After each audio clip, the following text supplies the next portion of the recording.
श्रीमान् वेंकटनाथार्य कवितार्के केसरी वेदांताचार्यवर्यो मे सन्निधत्तां सदाहृति रामानुजदयापात्रं ज्ञानवैराग्यभूषणं श्रीमद्वेंकटनाथार्यं वन्दे वेदान्तदेशिकं लक्ष्मीनाथसमारम्भां नाथयामनमध्यमाम् अस्मदाचार्यपर्यन्तां वन्दे गुरुपरम्परां यो नित्यमच्युतपदाम्बुजयुग्मरुक्मव्यामोगतस्सतितराणि मेने अस्मद्गुरोर्भगवतोस्य दयेकसिन्धोः रामानुजस्य शरणं शरणं प्रपद्ये. சுவாமி தேசிகனுடைய யதிராஜ சப்ததியில் நேற்றைய தினம் அவருடைய ஆச்சரியமான திருவுருவ வர்ணனையை அனுபவித்தோம். உபவேதினம் ஊர்த்வ புண்ட்ரவந்தம் திரிஜகட் புண்ணியபலம் திரிதண்டஹஸ்தம் சரணாகத சார்த்தவாகமீடே சிகையா சேகரிணம் பதிம்யதீனாம் அப்படின்னு ஆச்சரியமாக அவருடைய உபவீதமும் யஜ்ஞோபவீதம் ஷிகை திரிதண்டம் ஊர்த்வபுன்றம் இதெல்லாம் ரொம்ப அழகாக சுவாமி பாஷ்யக்காரர் தனது சந்நியாச தர்மங்கள் அனைத்தையும் செய்து வந்து யஜ்ஞோபவீதம் முதலியவற்றை சிறப்பாக புகழ்ந்துள்ளார் போன ஸ்லோகத்தில். இன்றைக்கி 12வது ஸ்லோகம். ஸ்ரீ பாஷ்யக்காரருடைய அவதாரம். அந்த அவதாரம் சாட்சாத் பஞ்சாயுதங்களின் அவதாரம் என்று அனுபவிக்கிறார் சுவாமி. பிரதயன் விமதேஷு தீக்ஷ்ணபாவம் பிரபுரஸ்மத் பரிரக்ஷணே யதீந்திரः அப்ருதக் பிரதிபன்னயன்மயத்வைஹி வவ்ருதே பஞ்சபி ஆயுதை முராரேஹ. பிரதயன் விமதேஷு தீக்ஷ்ணபாவம் பிரபுரஸ்மத் பரிரக்ஷணே யதீந்திரः அப்ருதக் பிரதிபன்னயன்மயத்வைஹி வவ்ருதே பஞ்சபிராயுதைர் முராரேஹ. ஜென்ரலாக ராஜாக்களுக்கு தம்மிடம் அடிபணியாத தம்மை சாராத பகைவர்களிடம் தமது வீரத்தை காட்டி அதே சமயம் தம்முடைய குடிமக்களை தம்முடன் சார்ந்தவர்களிடம் அன்பை காட்டி ஆளுவான் ராஜா. அது அவனுடைய கடமை. எதிர்ப்பவர்களிடம் தமது வீரியத்தை காட்டி தன்னிடம் சார்ந்தவர்களிடம் தனது அன்பை காட்டி ஆளுவான் ராஜா. அதுபோல இந்த யதிராஜா விஷ்ணுவின் 5 ஆயுதங்களாகிய சங்கம், சக்கரம், கதை, வில், கட்கம் என்ற பஞ்ச ஆயுதங்கள் அவைகளின் மொத்த உருவமாகிய எம்பெருமானார் ஸ்ரீ பாஷ்யக்காரர் தம் மதத்தை சாராதவரிடம் தம் மதத்திற்கு எதிரம்பு கோத்து வேதத்துக்கு விருத்தமாக சொல்பவர்களின் கொடுந்தன்மையை ஏறிட்டு கொண்டு அவர்களை எதிர்த்து அவர்கள் வாதத்தை அடக்கி காட்டியும் தமது சீடர்களை சர்வ வகைகளிலும் காப்பாற்றி கொண்டு விளங்குகிறார் என்கிறார் சுவாமி.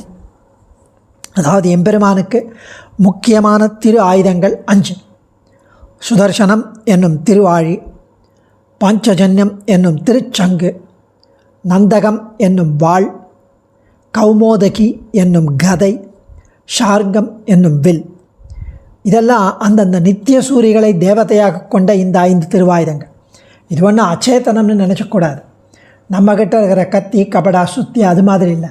அது நித்திய சூரிகள் அந்தந்த கைக்கரியம் பண்ணுற அந்த நித்திய சூரிகள் ஒன்று சேர்ந்து ஸ்ரீ பாஷ்யக்காரராக வடிவு கொண்டு அவதரித்தன. ஸ்ரீ பாஷ்யக்காரர் சத்வகுணம் தலையெடுக்க பெற்றவராயிருந்தாலும் வேதாந்தத்துக்கு விருத்தமாக முரண்பட்ட கருத்துக்களை, முரண்பட்ட பொருள்களை, தப்பாக அர்த்தங்களை கூறும் பிற மதத்தினர் விஷயத்தில் கொடும் தன்மையை ஏறிட்டு கொண்டு வாதப்போரில் அவர்களை வென்று நின்றார். இத்தகைய ஸ்ரீபாஷ்யக்காரர் நமக்கு நல்வழி காட்டி நம்மை காப்பதில் வல்லவர். இனிமே நாம் நம்மை காப்பதை பற்றி கவலைப்பட வேண்டிய அவசியமில்லை. அப்ருதக் பிரதிபன்ன யன்மயத்வைஹி, எந்த உடையவருடைய வடிவத்திலின்றும் வேறுபடாதவைகளாய், எவருடைய வடிவத்தினின்று வேறுபடாதவைகளாய், முராரேகே பகவானுடைய பஞ்சபி ஆயுதைகி 5 திருவாயுதங்களும் விமதேஷு வவ்ருதேகே வளர்ந்தனவோ. விமதேஷு பிரதிவாதிகளிடத்தில் தீக்ஷ்ணபாவம் கொடுந்தன்மையை பிரதயன் வெளிக்காட்டுகின்ற யதி இந்திரஹா யதியோட தலைவர் யதிராஜர் அஸ்மத் பரிரக்ஷனை நம்மை காப்பதில் வல்லவர் இப்படி அனுபவிக்கிறார் சுவாமி.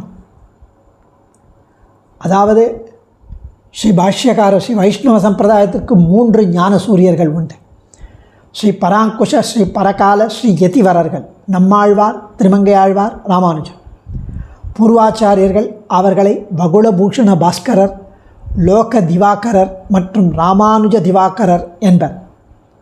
புண்ணியாம் போஜ விகாசாய பாபத்வாந்தக்ஷயாயச்ச ஸ்ரீமான் ஆவிரபூத் பூமௌ ராமானுஜ திவாகரகா என்று கொண்டாடும்படி ஒரு சித்திரை திருவாதிரையில் ஸ்ரீபெரும்போதூரில் ஸ்ரீ ஆசூரி கேசவ சோமயாஜி தம்பதிக்கு ஹரித கோத்திரத்தில் அவதரித்தார். மாதுலரான ஸ்ரீ திருமலை நம்பி திரு இலச்சினை பூர்வகமாக இளையாழ்வார் லக்ஷ்மணன் ராமானுஜன் என்று ஜாதகரணம் நாமகரணங்களை அனுகிரகித்தார். அவதாரத்தில் அவரை ஆதிசேஷன் அவதாரம் என்கிறார்கள். பரமபதத்தில் நித்தியசூரிகளின் தலைவரான திரு அனந்தாழ்வான எம்பெருமான் நியமிக்க அவர் இப்புவியில் அவதரித்தார் என்பர் பூர்வர்கள். அனந்த பிரதமம் ரூபம் த்விதீயம் லக்ஷ்மணஸ்ததா பலபத்ர திருத்தீயஸ்து கலௌ கஷ்சித் பவிஷ்யதி என்னும் புராண வச்சனம் பிரசித்தம். அனந்த பிரதமம் ரூபம் த்விதீயம் லக்ஷ்மணஸ்ததா பலபத்ர திருத்தீயஸ்து கலௌ கஷ்சித் பவிஷ்யதி. எவ்வளோ அழகாக தெரிவிக்கிறார். ஸோ முதல்ல ஆதிசேஷன், 2வது லக்ஷ்மண பெருமாள் ராமனுடைய தம்பி தசரதன் புத்திரன், 3வது பலராமன், 4வது ராமானுஜன். இப்படி தெரிவித்தவர் இந்த இடத்துல தேசிகன் ஏன் அப்போ பஞ்சாயுதங்கள்னு அவதாரம்னு சொல்கிறார்? அஸ்மத் ஆச்சாரியன் அதை ஆச்சரியமாக அனுபவிக்கிறார். போன ஸ்லோகத்தில் ஷிகையா சேகரினம் பதிம் யதீனாம் என்று தெரிவித்தவர். அதாவது ஷிகை ராமானுஜர் சந்நியாசி, வைஷ்ணவ சந்நியாசி, வேதாந்த சந்நியாசி. அவர் ஷிகையாகிய கிரீடம் தலையில் சூடிக்கொண்டிருக்கிறார். அதனால் உடையவரை அந்த கிரீடத்தை தரித்திருப்பதால் யதிராஜர் என்றார் போன ஸ்லோகத்தில்.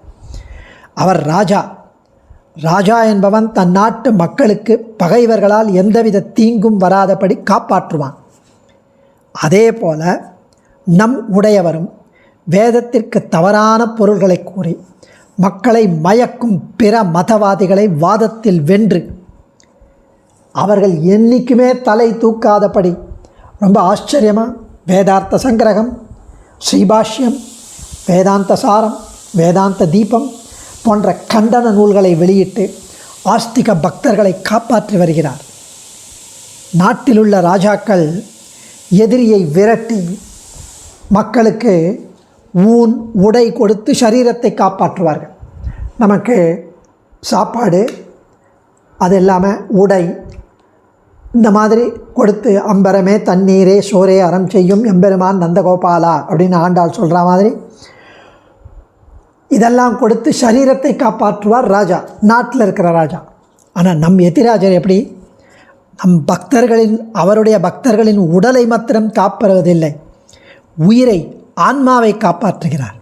எப்படி அப்படின்னா, கர்ம பூமியில் உள்ள ஜீவாத்மாக்கள் சத்கர்மாக்களையும் பக்தி பிரபத்திகளையும் அனுஷ்டிக்க வைத்து இடையூறுகளாயிருந்த நம் கர்ம வினைகளை கழித்து போக விபூதிக்கு, அதாவது ஸ்ரீவைகுண்டத்திற்கு சென்று ஸ்ரீமன் நாராயணனுக்கு நிகராய் ஆனந்த அனுபவம் செய்து கொண்டிருந்து ஒழிவில் காலமெல்லாம் உடனாய் மன்னி வழுவிலா அடிமை செய்து கொண்டிருப்போம்.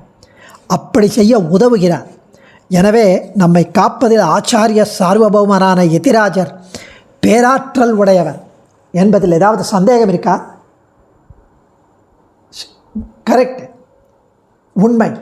ஆயினும் இவர் முக்கோன் முனிவர் ஆயிற்று. எல்லாவற்றையும் துறந்தவராயிற்றே. வைராக்கியமுடையவர், மனைவி, மக்கள், செல்வம் இவற்றை துறந்தவர், சமதமாதிகளை கைப்பற்றியவர். நமக்கு அப்படித்தான் அவர் சேவை சாதிக்கிறார். துறவரம் பூண்டு சந்நியாசியா நமக்கு சேவை சாதிக்கிறார். ஆனால் நம்முடைய மனசை குழப்பி ஆஸ்திகர் போல வேடம் தாங்கி ஏமாற்றி வேத விருத்தமாக பிரச்சாரம் செய்யும் பாஷண்டிகளை, குதுஷ்டிகளை வாதத்தினால் அழிப்பதை நோக்கும்போது இவர் பஞ்சாயுதங்களும் சேர்ந்து ஒரே உருவம் கொண்டு எதிராஜராக அவதரித்ததுவோ என்றல்லவா நாம் நினைக்க வேண்டியிருக்கே. கதிர் மதியம் போல் முகத்தான் ஆண்டாள். அது மாதிரி கதிர் மதியம் போல் முகத்தான். ஒரு கண்ணில் சூரியன், இன்னொரு கண்ணில் சந்திரன். எதிராளிகளை பார்க்கும்போது, பகைவர்களை பார்க்கும்போது சூரியன் சுட்டெரிப்பான், பக்தர்களை பார்க்கும்போது சந்திரன் குளிர்ச்சியாக இருப்பான். அது மாதிரி பக்தர்களிடம் அவர் சாந்தமாக இருப்பார். அங்கே வாதத்தில் வென்று கண்டன நூல்களை வெளியிட்டு நம்மை காப்பாற்றுகிறார். இந்த பஞ்சாயுதங்களும் சேர்ந்து ஒரே உருவம் கொண்டு அவதரித்தனவோ என்றல்லவா நினைக்க வேண்டியிருக்கு. நம் திருவரங்க செல்வரான ரங்கராஜா சரணாகதி பண்ணும் பக்தர்களின் விரோதிகளை மாய்க்க எண்ணும்போது ஆயுதங்களை தேட வேண்டியிருக்குமே என்று சங்கு, சக்கரம், கதை, வில், வாள் இவற்றை எப்போதும் அவர் தரித்து கொண்டிருக்கிறார். பெருமாள் எப்பவும் வச்சுருப்பார். பகைவர்களுக்கு ஆபத்து வந்தால் சரணாகதியன் பண்ணும் பக்தர்களுக்கு விரோதிகளை அழிக்கணும்னா டக்குன்னு ரெடியாக இருக்கு, தேடணும்னு அவசியம் இல்லை. பட்டரே அதை ஸ்ரீ ரங்கராஜ ஸ்தவத்தில் தெரிவிக்கிறார். பாது பிரணத்த ரக்ஷாயாம் விலம்பம் அசசன்னிவ சதா பஞ்சாயுதீம் பிப்ரத் சன ஸ்ரீரங்கநாயகா. இந்த பஞ்சாயுதங்களும் எதிராஜனாகவே அவதரித்தன என்று உடையவரை நன்கு அனுபவிக்கிறார் வேதாந்த தேசிகன். அது எப்படி அப்படின்னா, திருவரங்கத்தமுதனார் கூறும் 33வது பாசுரம். அடையார் கமல தளர்மகள் கேள்வன் கையாழி என்னும் படையோடு நாந்தகமும் படர்த்தண்டும் ஒன் சார்கவில்லும் புடையார் புரிசங்கமும் இந்த பூதலம் காப்பதற்கென்று இடையே இராமானுஜமுனியாயின இந்நிலத்தே. 33வது பாசுரத்தில் அடையார் கமலத்து அலர்மகள் கேள்வன் கை ஆழி என்னும் படையோடு நாந்தகமும் படர் தண்டும் ஒன் சார்கவில்லும் புடையார் புரிசங்கமும் இந்த பூதலம் காப்பதற்கு என்று இடையே ராமானுஜமுனியாயின இந்நிலத்தே. நெருக்கமான இதழ்களை உடைய தாமரை மலரில் அவதரித்த பெரிய பிராட்டி யாருக்கு?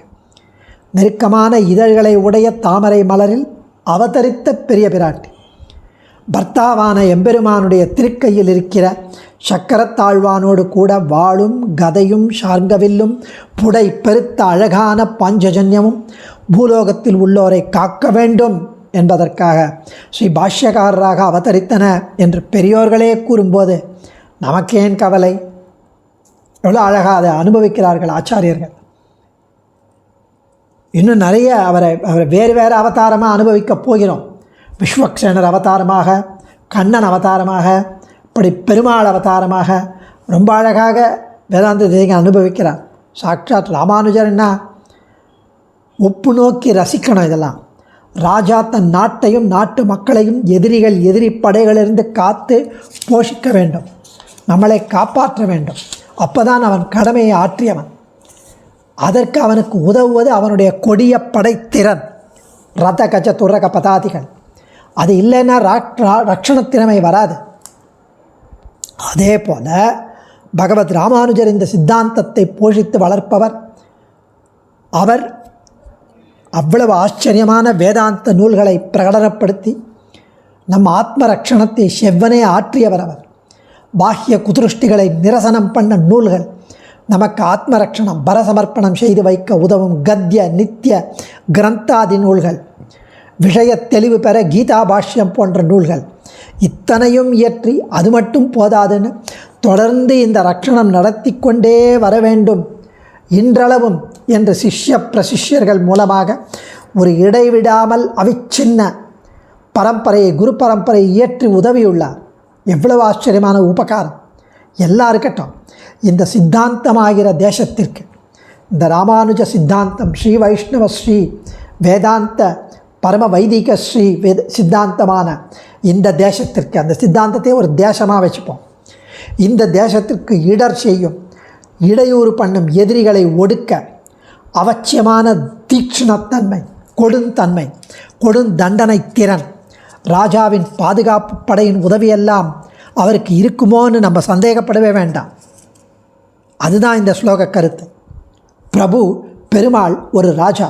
எத்தனை எதிரிகளை இத்தனை காலமும் ஒடுக்கி பக்தர்களை, நல்லோர்களை ரட்சித்து வந்துள்ளான் பெருமாள். அவனுக்கு சக்கரம், சங்கம், கதை, ஷார்ங்கம், நந்தகம் என 5 ஆயுதப்படை அவைகள். அதெல்லாம் ஆயுதங்கள்ன்றது பகைவர்களுக்கு, நமக்கு அவைகள்லாம் பூஷணங்கள். ராமானுஜன் அந்த 5ம் ஒரு ரூபாய், ஒரே உருவாய் அவதரித்து வளர்ந்துள்ளன. அவரை ஆயுத மயம் என்னும்படி பகவத் பஞ்சாயுதங்களும் அவருக்கும் இடையே வேறுபாடில்லை. பஞ்சாயுதம் வேறல்ல, ராமானுஜன் வேறல்ல. இது பஞ்சாயுத கூட்டு. அவர் உரு. எதிரிகளிடத்தில் கடுமை, அழிக்கும் திறன் எல்லாம் அவை போல அவருக்கும் உண்டாயிற்று. அப்புறம் எம்மை ரட்சிப்பதில் எதிராஜர் நல்ல சமர்த்தர், நல்ல போதுமான சாதுரியம் வல்லவர், ஐயமே இல்லை. பஞ்ச ஆயுதங்களும் ராமானுஜர் என்ற உருவில் வளர்ந்து இயங்குகின்றன. பிராகிருத மக்கள் தப்பான ரீதியில் பஞ்ச லோகம்தானே, சுத்த ஸ்வர்ணமா அப்படின்னு பெருமாள் விக்கிரகத்தை ஆராய்வர். அதெல்லாம் அபச்சாரம். ஸ்வரூப ஞானம் இல்லாமையால் அப்படி கூறுகிறார்கள். நித்திய சூரிகளின் அம்சங்கள். சாட்சாத் பெருமாளே அவதாரமாக, அர்ச்சாவதாரமாகவும் சாலிகிராமமும் அனுகிரகித்து அருளி செய்கிறார். அதுபோல ராமானுஜர் உண்மையில் பஞ்சாயுதமே ஓருருவெடுத்து வந்தவர் என்பதை உணர வேண்டும். அவருடைய இயற்பெயர் லக்ஷ்மணமுனி, இளையாழ்வார், சேஷாவதாரம், ஆதிசேஷன் என்று நித்தியசூரியின் அவதாரம். இங்கே திருவரங்கத்தமுதாரின் 33வது பாசுரம் சுவாமி தேசிகனின் இந்த ஸ்லோகம் அனுபவிக்க ஒரு வழி செய்கிறது மிக பொருத்தமாக. அடியேன் தன்யோஸ்மி. ஆச்சாரியன் திருவடிகளே சரணம். கவிதார்க்கிக சிம்ஹாய கல்யாண குணசாலினே ஸ்ரீமதே வெங்கடேசாய வேதாந்த குரவே நமः.